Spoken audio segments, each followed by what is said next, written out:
Hello, আসসালামু আলাইকুম। Welcome to Fatu's healthy kitchen.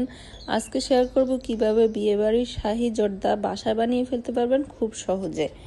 অনেক সময় দেখা যায় বাসায় জর্দা তৈরি করলে হয় বেশি নরম হয়ে যায় বা জর্জরে রাখতে গেলে একটু বেশি শক্ত থেকে যায়। তাই আজকে পারফেক্ট ফ্লেভার অ্যান্ড টেক্সচার সহ কিভাবে জর্জরে জর্দা তৈরি করতে পারবেন তা নিয়ে আজকে আলোচনা করব। এখন চলে যাব রান্নার মূল ভিডিওতে। প্রথমে এখানে আমি চিনি গুঁড়া চাল নিচ্ছি 1 কাপ পরিমাণ। দেন এটাকে ধুয়ে আমি 15 মিনিটের মতো ভিজিয়ে রেখেছি। ভিজিয়ে রাখলে দেখা যায় চালটা সিদ্ধ করার পরে একটু লম্বা লম্বা হয়ে যায়, সেই ক্ষেত্রে ভিজিয়ে রাখার চেষ্টা করবেন। দেন একটা স্ট্রেনারে আমি ছেঁকে নিয়েছি। এরপর চুলায় একটি হাঁড়ি বসিয়ে দিয়েছি এবং বেশ কিছুটা পরিমাণ পানি দিয়ে দিয়েছি। পানিটা দেওয়া হয়ে গেলে এখানে অ্যাড করে দিব কিছুটা জর্দার রং। জর্দার রংটা অবশ্যই আপনারা বুঝে শুনে দিবেন। দেওয়ার পরে সাথে সাথে নাড়া দিয়ে নেবেন, না হলে নিচে দলা পেকে যেতে পারে। এখন আমি চুলায় বলক আসার জন্য অপেক্ষা করব। এ পর্যায়ে চুলার বলক আসার পরে এখানে আমি সবগুলো চাল ঢেলে দিব। ডালার সঙ্গে সঙ্গে নাড়া দিয়ে নেবেন, না হলে দলা পেকে যেতে পারে। এখন চালটা হয়ে যাওয়া পর্যন্ত অপেক্ষা করব, যেহেতু আমি চালটা 80% সিদ্ধ করে নিব। বাকিটা আমি শিরার মাধ্যমে ভালো করে সিদ্ধ করে নিব।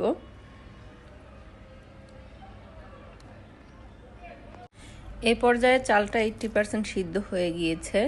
দেন একটা স্ট্রেনারে আমি ঢেলে নিব। রাইসটা আপনারা দেখলেই বুঝতে পারবেন যে কতটুকু পরিমাণ সিদ্ধ হয়েছে। এরকম চাপ দিয়ে নেবেন, চাপ দিয়ে দেখবেন ভিতরে একটা শক্ত আঁশ থাকে।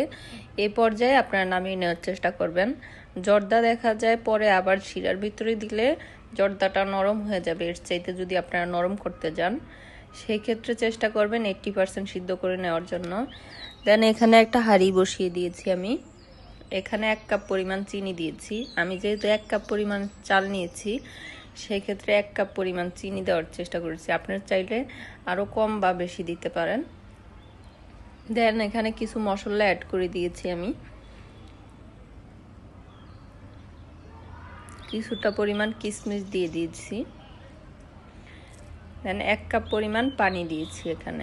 আপনারা চাইলে হাফ কাপ পরিমাণ কমলার রস বা মালটার রসও দিতে পারেন। আমার কাছে হাতের কাছে ছিল না, এই জন্য দেওয়া হয় নাই।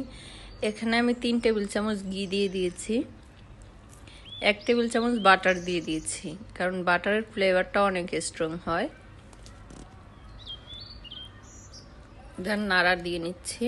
মিষ্টির স্বাদটা ব্যালেন্স রাখার জন্য এখানে কিছুটা পরিমাণ হালকা করে লবণ দিয়ে দিয়েছি। দেন এখানে বলক আসা পর্যন্ত অপেক্ষা করব। বলক আসার পরে রাইসটা আমি দিয়ে দিব এখানে।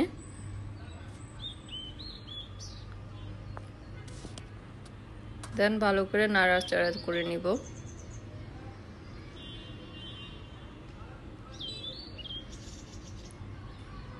এখন আমি পানিটা শুকিয়ে যাওয়া পর্যন্ত অপেক্ষা করব। পানিটা যখন শুকিয়ে এমন পর্যায়ে চলে আসবে, তখন চুলার আঁচটাকে লো করে আমি ঢাকনা দিয়ে ঢেকে দিব 15 মিনিটের জন্য। এখন আমি তৈরি করে নিব ইনস্ট্যান্ট মাওয়া। ইনস্ট্যান্ট মাওয়া বলার কারণ হলো আমার হাতের কাছে মাওয়া ছিল না, সেক্ষেত্রে আমি গুঁড়া দুধ আর 1 টেবিল চামচ বাটার দিয়ে ভালো করে মেখে নিয়েছি। একটু চাকা চাকা করে মেখে নেওয়ার চেষ্টা করবেন, এজন্য আমি এটাকে ইনস্ট্যান্ট মাওয়া বলে থাকি। এখন 15 মিনিট পরে আমি চুলার ঢাকনা উঠিয়ে নিব।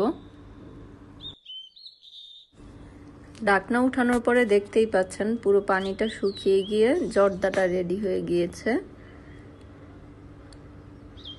হালকা নাড়া দিয়ে নিচ্ছি এবং দেখতেই পাচ্ছেন কতটা জর্জরে হয়েছে। ঠান্ডা করে নেওয়ার পরে আরো জর্জরে হয়ে যাবে। এই পর্যায়ে এখন দিয়ে দিব আমি কিছুটা পরিমাণ বাটার। আপনারা চাইলে ঘিটাও অ্যাড করতে পারেন।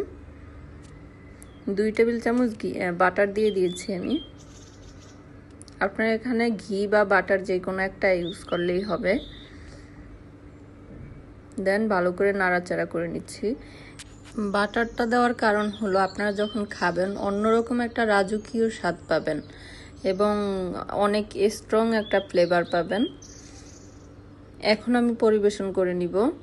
আগে থেকে কিছু মশলা অ্যাড করেছিলাম এখানে, ওগুলো আপনারা ফেলে দিবেন। আর দাঁতের নিচে পড়লে দেখা যায় অনেক খারাপ লাগে, খেতে ভালো লাগে না, সেই ক্ষেত্রে আপনারা চেষ্টা করবেন বেছে ফেলে দেওয়ার জন্য। এখানে আমি মাওয়াটা অ্যাড করে দিয়েছি, দেন কাঠবাদাম অ্যাড করে দিয়েছি। আপনাদের কাছে পেস্তা বাদাম থাকলে পেস্তা বাদামটাও অ্যাড করবেন। কিশমিশ দিয়ে দিচ্ছি। এখন সৌন্দর্যের জন্য আপনারা চাইলে বেবি সুইটটাও অ্যাড করতে পারেন। ঘরোয়াভাবে আমার হাতের কাছে যা যা ছিল তা দিয়ে দেখানোর চেষ্টা করেছি। আশা করি সবার কাছে ভিডিওটি ভালো লেগেছে। ভিডিওটি ভালো লাগলে অবশ্যই আমার চ্যানেলটিকে সাবস্ক্রাইব করে দিবেন এবং লাইক কমেন্ট করে অবশ্যই জানাবেন ভিডিওটি কেমন হয়েছে। Thank you.